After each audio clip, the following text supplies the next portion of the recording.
My son-in-law called me a burden, and the irony is that by the time those words finally reached my ears, the ink had already dried on the new will that would change his life forever. He just didn't know it yet.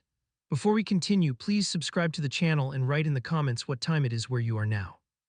My name is Edward Lewis. I'm 71 years old, retired civil engineer, widower, and according to my late wife's favorite joke, a man who could build a bridge to anywhere except his own feelings. I thought I'd done all right by my only daughter, Lily. I put her through college, helped her with the down payment on her first condo, walked her down the aisle when she married Mark, and later quietly set up college funds for my grandkids. I didn't grow up with much, so I'd promised myself that Lily would never feel that particular kind of fear that comes from opening your bank account and seeing double digits. If anything, I worried I'd spoiled her. But when she introduced me to Mark 8 years ago, he seemed like the kind of man who would steady her, not take advantage of her. He was a financial advisor. He made sure to emphasize the senior on the business card he slid across my kitchen table at our first dinner. Charming, confident, too many teeth in his smile, but polite to me and attentive to Lily. I remember watching him clear dishes after dinner, insisting on washing up, rolling his sleeves to his elbows like a man raised right. "You've done a good job with her, Mr. Lewis," he'd said that night. "She's special." At the time, I thought he meant it. At the time, I ignored the way he subtly glanced at the framed certificates on my wall: professional engineering license, awards from the firm, the photo of me standing in front of the Riverside Bridge project that had defined my career. He asked plenty of questions about my work, my pension, my investments. Back then, I thought he was just making conversation. In hindsight, I should have paid more attention to how often the word portfolio came up when he talked to me. When my wife Claire got sick, Lily and Mark were there more often, at least Lily was. She'd sit beside her mother's bed, reading aloud old letters, holding her hand, fighting back tears. Mark hovered near the doorway, always checking his watch, always just about to jump on a call. But he did drive Lily over when she was too exhausted, and he did bring takeout on nights I forgot to eat. I told myself everyone grieves differently. I also told myself over and over that I was lucky my daughter had someone to lean on. When Claire passed, the world became strangely quiet. I'd spent 42 years with her, and then suddenly the house hummed with a silence that made my ears ring. For the first month, Lily called every day, sometimes twice. Mark came with her on Sundays, and we'd have dinner together. I noticed how often he steered conversations toward the future. Not in a sentimental way, but in a logistical one. "What are your plans for the house, Ed?" he'd ask, spearing another piece of roast. "Have you thought about downsizing, maybe moving into a retirement community? They can be great, built-in social life, less responsibility." I'd shrug and say I wasn't ready to leave the house where I'd raised my daughter, where Claire's laugh still seemed to echo faintly in the hallway. He'd nod sympathetically, and then every single time some version of "sure, sure, just something to keep in mind." "We don't want you overextending yourself in your later years." Later years, as if I'd already stepped into some waiting room for death. The real conversations about money started a year after Claire died, once my grief had settled into a dull ache and I'd learned how to make coffee for one without crying. One Sunday, after Lily had gone upstairs to help the kids find a missing toy, Mark lingered at the table with me. He took a sip of his wine, then leaned forward, fingers steepled. "Ed, have you given any thought to estate planning lately?" he asked. "I mean, beyond the basics you and Claire set up years ago." I frowned. "We had a will drawn up when Lily was in college," I said. "The house goes to her, the savings are split between her and the grandkids' education funds, a bit to charity. It's all pretty straightforward." He nodded, as if humoring a slow student. "Right, but laws change, markets change, your needs change. You're sitting on a fully paid-off property in a neighborhood that's exploded in value. If you're not careful, a big chunk of that could go to taxes instead of to family." I'd heard this song before from colleagues, from advertisements, from strangers on the internet who wanted access to my retirement account, but hearing it from my son-in-law felt different. I listened as he laid out scenarios, drawing little boxes on a napkin, explaining trusts and instruments and optimization.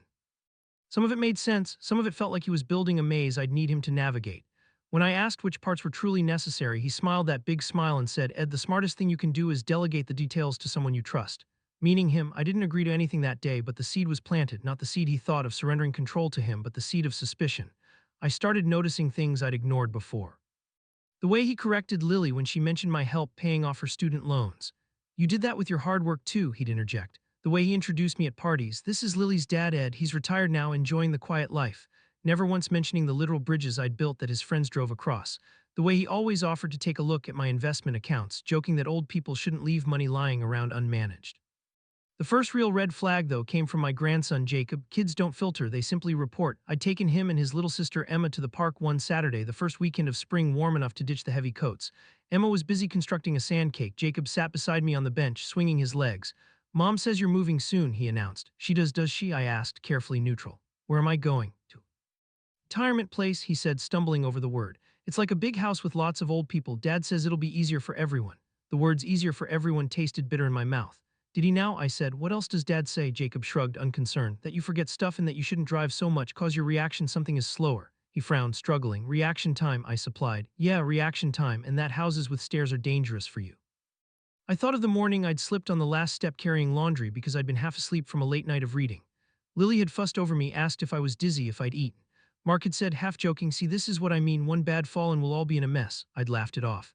But now, hearing it translated through an 8-year-old, it didn't sound like concern, it sounded like laying groundwork. That night after I dropped the kids home, I didn't go inside. Instead, I sat in my car down the street and watched through their front window as the three of them moved around the kitchen. Lily stirring a pot, the kids setting the table, Mark scrolling his phone like a man who believed the entire world owed him his attention. I'd seen this domestic scene 100 times, but that night it felt like I was looking at a play from the audience instead of from the wings. I wondered what they said about me when I wasn't there. I didn't have to wonder long. 2 weeks later, I found out exactly how my son-in-law described me when he thought I couldn't hear, and it would become the moment that turned quiet suspicion into cold resolve. But long before that, something else happened, something Mark never anticipated. I met with a different financial advisor, not his friend, not anyone from his network. A woman named Joanne who'd helped a fellow retiree from my bridge days. She sat in my dining room with a stack of papers, listened more than she talked, and when I asked her how I could make sure my family was taken care of without handing control to a man I wasn't sure I trusted, she leaned back and said, we start by making sure your legal documents reflect your reality, not your hopes. Let's talk about your will. And so, quietly, without telling Lily or Mark, I changed everything.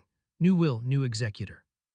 Conditions that would make certain no one could coast on my life's work without understanding its value. I signed the new documents on a rainy Thursday morning, my signature shakier than it used to be but still mine. Less than a week later, I heard my son-in-law's true opinion of me, one word in particular that cut through the years of polite smiles and Sunday dinners and sliced me open like a freshly scored wound: burden. And that, as they say, is when things really began. I didn't hear the word directly, not at first. It came from a door left open a few inches wider than intended, like fate itself nudged it so the truth could leak through. It was a Sunday afternoon, one of those fall spring days where the sun peeks out just long enough to trick you into thinking the cold is over. I'd driven to Lily and Mark's place to drop off a box of Claire's old recipes. Lily had asked for them so she could make her mother's Christmas shortbread this year. I hadn't planned to stay long, maybe share a cup of tea, see the kids, head home before the ice returned. When I pulled up, the house looked deceptively warm, lights on, kids' bikes tipped over in the driveway, faint music playing inside. Normal, familiar, safe. I knocked, waited, then let myself in through the unlocked side door as I'd done countless times over the years. Lily, I called. I brought the recipes. That's when I heard my name, not the affectionate dad or grandpa I was used to. Just my name spoken with the annoyance of someone referring to a broken appliance that needed replacing. Mark's voice, low but edged. I'm telling you, Lil, your dad is becoming a burden. I froze in the hallway, the recipe box suddenly heavy in my hands. Lily's reply came softer, distressed. Mark, don't say that. He's just aging. Aging? Mark barked a humorless laugh. You mean declining? He forgets appointments. He repeats stories. Last week he left the stove on. That was one time, she interrupted. He was upset about Mom's anniversary. It won't be one time forever, he shot back. I could picture it even without seeing them, Lily wringing her hands, Mark pacing like he always did when he worked himself into a monologue. You saw him last weekend, he continued, voice tightening. He couldn't carry Emma up the stairs, he struggled, he's slowing down and it's only going to get worse. And who's going to take care of him then? Us, in this house, with our finances already stretched. Stop, Lily said sharply, and in that moment I felt both pride and sorrow intertwined like barbed wire twisting around a rose stem. He took care of me my whole life, I'm not abandoning him. No one is saying abandon him, Mark said smoothly, shifting tone the way a salesman changes tactics when the buyer hesitates. But we need to be realistic, long-term realistic. Assisted living exists for a reason. His house isn't safe for him anymore, and honestly, a long exhale, a pause, my heartbeat slowed, waiting. It's time he stopped depending on us for everything. I nearly stepped forward then, nearly stormed into the kitchen to correct him, but something held me still. Maybe a lifetime of being methodical. Maybe the knowledge that confrontations are best approached with all the evidence. Maybe the strange calm that comes when you've already made a plan for the moment you'll be underestimated. Lily spoke again, her voice wobbling. Dad doesn't depend on us, he's independent, and we don't know he can't keep living alone.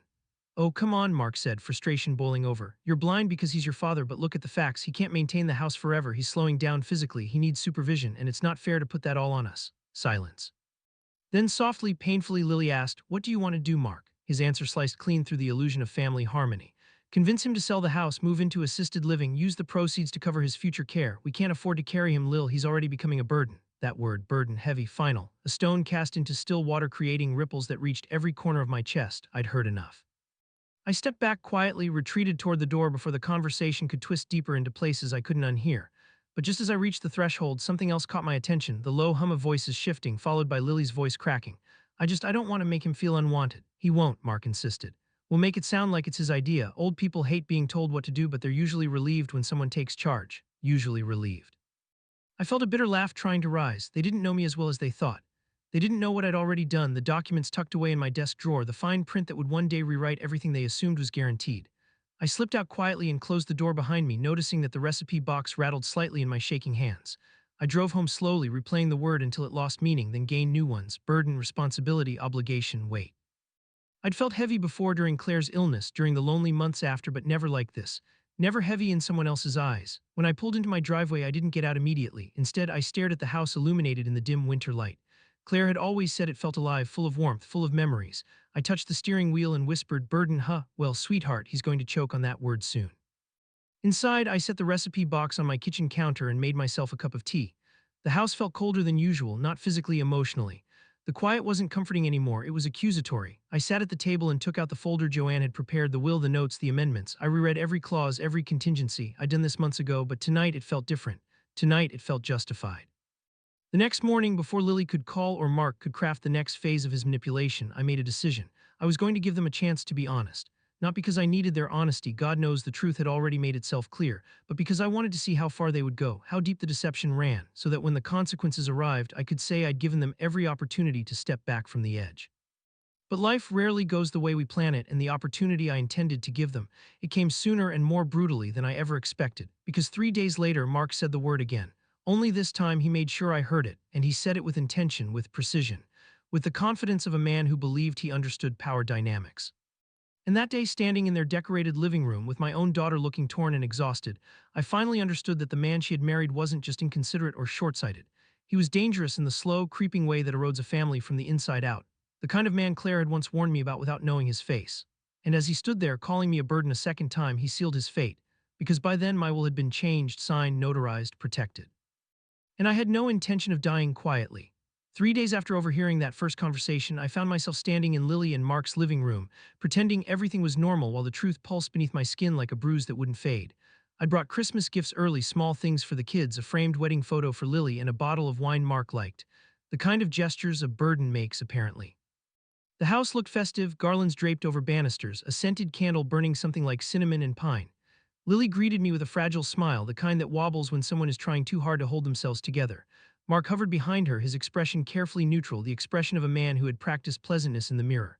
The children rushed toward me, arms outstretched, voices bright and innocent.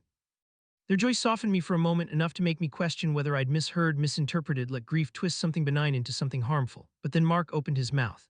"You made it here without trouble?" he asked, his tone light but his eyes calculating. "No wrong turns, no forgetting where you were going." The words were coated in honey, but underneath them lay something sour, condescension so thinly veiled it was almost insulting that he thought I wouldn't notice. Lily shot him a warning glance, but he continued, oblivious or indifferent. "We just worry, you've been having moments. The man was bold, I'd give him that." I kept my voice steady. "I'm managing fine, Mark." "Of course," he said, smiling as if he were humoring a child. "But sometimes people think they're managing when really—" He let the sentence trail off as he gestured vaguely toward his temple, subtle as a sledgehammer. I set the gifts down and walked to the sofa, lowering myself slowly, not because I needed to, but because I didn't want to give him any ammunition. He followed me, perching across from me, elbows on his knees, hands clasped, a posture that suggested fake sincerity. Lily went to the kitchen, maybe to gather herself, maybe to escape the tension. It was only then, when we were alone in the room, that Mark leaned forward and spoke the word that had been simmering beneath every conversation he'd had about me. "You know, Henry," he began, using my first name instead of Dad, a deliberate choice, "you've become, well, a bit of a burden on Lily." He said it with the casual tone someone uses when informing a neighbor that their dog barks too much. A burden, said directly, unapologetically, as if he had every right to make that assessment. My pulse thudded in my ears, but I kept my expression neutral. "A burden," I repeated quietly, letting the word linger in the air. "Yes," he said, misreading my calm for acceptance. "Lily won't say it, she's too emotional, but she's overwhelmed. You call her too often, you forget things she tells you, you ask for help with the gutters, the snow, the groceries, it's too much." "I didn't realize I was asking so much," I replied evenly. "Well," he said with a shrug, "you're older, it's natural. But we need to plan, think ahead, your safety, your stability, and our time, of course." Ah, there it was, the real concern, their time, their convenience, their comfort. He wasn't worried about my well-being, he was worried I might interfere with the vision he had for his perfect life. A life where the man who raised his wife quietly disappeared into a facility that would require no emotional investment from him. "Do you know what would help everyone?" he continued before I could answer. "If you sold your house and moved into assisted living. There's a wonderful place near the lake, private rooms, activities, staff, you'd be comfortable there." "Comfortable," I echoed. "Yes, and safe." I studied his expression, confident, certain, self-assured, the kind of certainty that only comes from entitlement. "And the money?" I asked. "The proceeds from selling the house?" Well, he said, clearing his throat, naturally that would go toward your care, monthly fees, medication, meals. Those places aren't cheap. Ah, I said softly, and what happens if I live longer than the money lasts? Then he hesitated, calculating. Then we'd cross that bridge later, but don't worry, these places expect long-term residents to use the equity from their homes. It's normal. Normal, I repeated, nodding slowly, and convenient. His eyes flicked toward me just a fraction sharp, suspicious, aware he'd heard something in my tone he didn't like.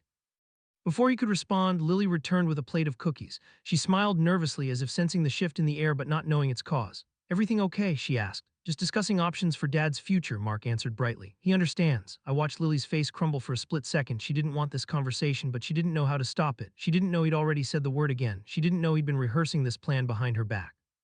She didn't know I'd already made plans he couldn't unmake. Dad, Lily began cautiously, we just want you safe and supported, and out of the way, I finished gently, her eyes widened. No, that's not what I meant, but that's what he meant, I said, nodding toward her husband. Mark bristled. Now wait, it's all right, I said calmly. I understand perfectly. They thought I was fragile, they thought I was unaware, they thought I was a man drifting toward helplessness. They didn't know that I'd already anticipated this conversation, this pressure, this turning of the tide. They didn't know what had happened after Claire died when I rewrote my will on a night filled with grief and clarity. They didn't know the clauses I added. They didn't know who now stood to inherit and who no longer did. They didn't know what I'd protected. They didn't know who I'd chosen to trust. And more importantly, they didn't know who I'd already cut out, but they were about to, and the timing. Oh, the timing was poetic. Because the next day, Christmas Day, they would show their true colors in a way not even I anticipated. And that was the day everything changed. That was the day I walked out of their house with snow crunching under my boots while Lily sobbed and Mark smirked and the children watched in confusion. That was the day they threw me out. And 1 hour later, their entire celebration ended in a way that none of them will ever forget. I woke up on Christmas morning with the uneasy heaviness that comes when you already know deep in your bones that the day won't go the way it's supposed to. I held the small wrapped gifts I'd prepared, carved wooden trains for the boys, a silk scarf for Lily, a book about leadership for Mark mostly out of politeness, and I wondered if I was walking into a celebration or an execution. Snow drifted gently across the neighborhood as I drove, the type of snowfall that makes everything quiet, almost sacred, but even the solemn beauty of winter couldn't soften the knot building in my chest. When I reached their house, I noticed immediately that there were too many cars in the driveway, more relatives than I expected, and as I stepped onto the porch, I could hear voices inside, laughter echoing around the warm, decorated living room. I knocked, once, twice.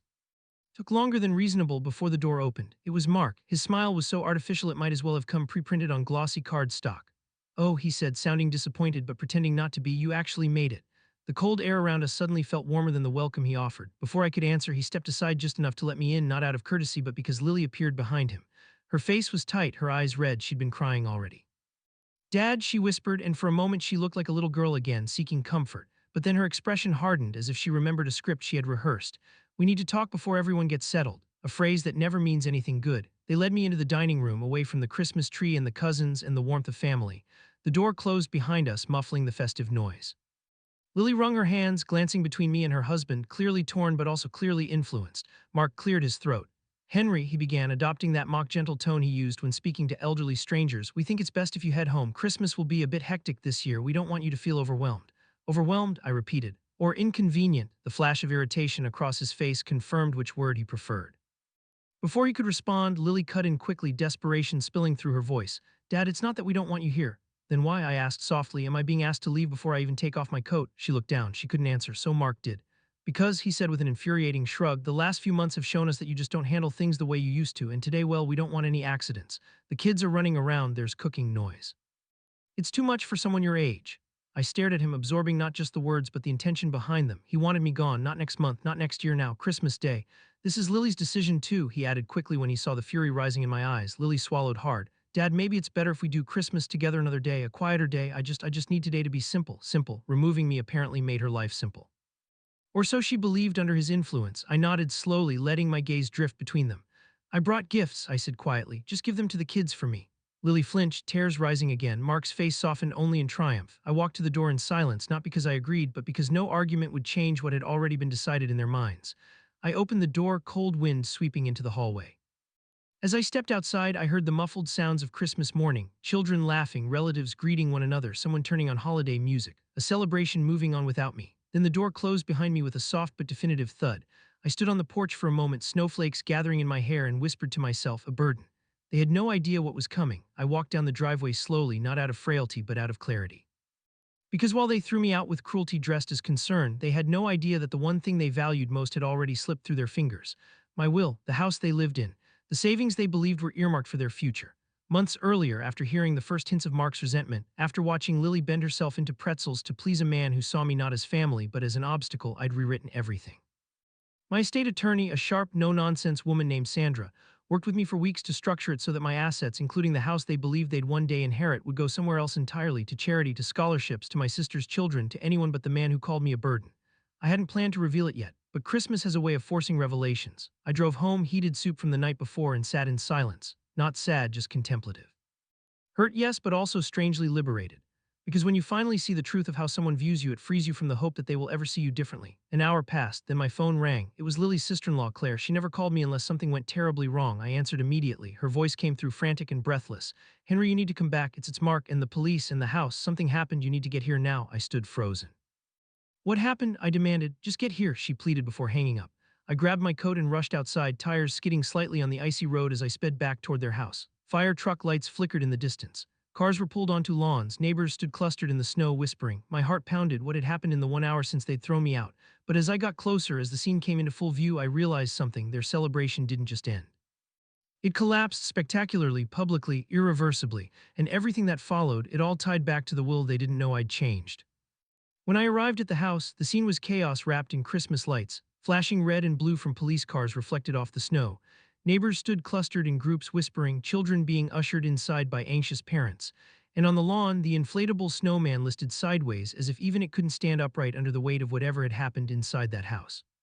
I pushed through the crowd, and the moment people saw me, the gossiping turned into a strange hush, one of recognition mixed with something else, sympathy or judgment, I couldn't tell. Claire spotted me first and rushed toward me, her boots slipping across the icy pavement. "Henry," she gasped, breath clouding the air. "Thank God you're here. They need to talk to you." My stomach tight. "Where's Lily?" "Inside," she said, glancing nervously at the house. "She's shaken." "And Mark?" Her eyes darted away. "He's with the police." That didn't clarify much, but urgency pushed me forward. I walked into the house, stepping past clusters of relatives who suddenly looked at me as though I were both important and dangerous.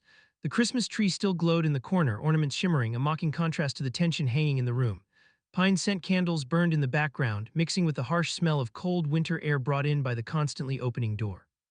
Two officers stood in the living room, one taking notes, the other speaking quietly to a clearly distraught Lily. When she looked up and saw me, the dam she had been holding back broke, her face crumpled, tears spilling over as she stumbled toward me. Dad, I'm so sorry," she sobbed, gripping my arms. "I'm so sorry." I held her gently, confusion swirling in my chest. "It's all right, honey, just breathe. Tell me what happened." She pulled back, wiping her eyes, trying to form words, but her voice cracked too hard to speak. One of the officers stepped forward. "Mr. Walters?" he asked. "Henry Walters?" "Yes," I said. "What's going on?" The officer gestured toward the dining room. "We need you to come with us. There's something you should see." His tone told me this wasn't optional. It wasn't even a request. As I followed them, the relatives parted like water around a boat, murmuring as I passed. In the dining room, where just an hour earlier they'd asked me to leave, the long wooden table was covered in papers. My papers, my will, my property records, my financial statements, even correspondence from my attorney tucked into envelopes marked private, everything laid out as if for examination in a courtroom. My breath caught. "What is this?" I asked, my voice low. The officer looked at me with measured seriousness. "It appears that your son-in-law, Mr. Mark Hensley, attempted to access and remove legal documents pertaining to your estate." "Remove," I repeated. "From where?" "From your locked filing box in the guest room closet," the officer said. "We found it forced open upstairs." I felt my pulse throb in my neck. "They broke into my private belongings." My daughter looked horrified. I didn't know, Dad. I swear I didn't know he was planning anything like this." "He went upstairs to get something for the kids, and then suddenly the police were here," and her voice broke again. "Someone called them," the officer nodded.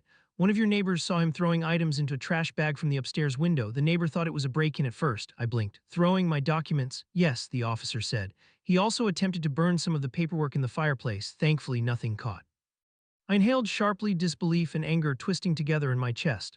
"Why?" The officer exchanged a look with his partner. "We asked him the same thing. He said he was trying to protect the family from your declining mental state, that he believed you were making irrational changes to your estate. He claimed he was acting in your interests." A laugh escaped me, a cold, humorless sound. "And he thought stealing and destroying my legal documents was the best way to help me." The officer continued. "We found notes on his phone planning to petition for financial guardianship over you." Lily gasped, covering her mouth with trembling fingers. "No," she whispered. "Oh God, no." The officer nodded sympathetically. "He was going to present you as mentally incompetent, Mr. Walters. He had already contacted a firm about it." My jaw clenched until it ached. The truth was staggering but not surprising, not after what he'd already said to me, not after learning he viewed me as a burden, not after seeing how comfortable he was pushing me out of my own family. Lily staggered to a chair, sinking into it as if the weight of the realization pressed her down. Dad, I didn't know he'd go this far. I sat across from her, taking her trembling hands. I know, sweetheart, I know you didn't. The officer cleared his throat. Mr. Walters. How would Mr. Hensley think destroying your will would benefit him? This was the moment that tied everything together, the moment I had waited for, though not like this. Because, I said calmly, I changed my will completely. The room fell silent except for the distant hum of relatives murmuring nervously. And I continued, meeting the officer's gaze. I removed both Lily and Mark as beneficiaries. Gasps echoed around the room. Lily went pale, her eyes wide with heartbreak. Dad. Because, I said gently, I didn't want my estate to become a tool for manipulation. Not after the way your husband spoke about me, not after the way he treated me. I saw where things were heading. Tears welled in her eyes again. But Dad, you didn't even tell me. I couldn't, I said softly. You were too close to him, and I needed to protect myself. Mark chose that moment to burst into the room, hands cuffed, flanked by officers. His face was flushed with rage. This is your fault. He shouted at me, you forced me to do this, you're the one ruining everything. I stared at him with a calmness I didn't know I possessed. No, Mark, you did that yourself, you're old, he spat. You don't get to control everything forever. The officer pushed him toward the door. Sir, that's enough. As they dragged him out, Mark twisted to aim one final venomous glare at Lily. And you just wasted your future, hope you're happy. Lily collapsed into tears as he was taken away, his shouts muffled by the closing door. After a long moment, she whispered, Dad, what do I do now? I placed a hand on her shoulder. You start over without him, without lies, without someone who treats you or your family like property. She leaned into me, crying softly. I'm so sorry for everything. You're my daughter, I murmured. You made a mistake trusting the wrong man, now you get to make it right. The police left after taking statements, the relatives dispersed, and the house, once filled with celebration, felt hollow, shaken to its foundation by truths none of them could ignore. Christmas Day had begun with me being thrown out. It ended with my son-in-law in handcuffs, my daughter finally seeing the truth, and my will, my choices standing firm. Later, as I walked out into the quiet snowfall, Lily at my side, she whispered, Dad, can I come home with you tonight? I nodded, squeezing her hand. Of course, sweetheart, that's always been your home. And as we walked toward my car together, leaving behind the wreckage of her marriage and the echoes of a celebration that never truly was, I felt a strange sense of peace settle over me. Because in the end, I wasn't the burden. I was the one who had finally lifted one.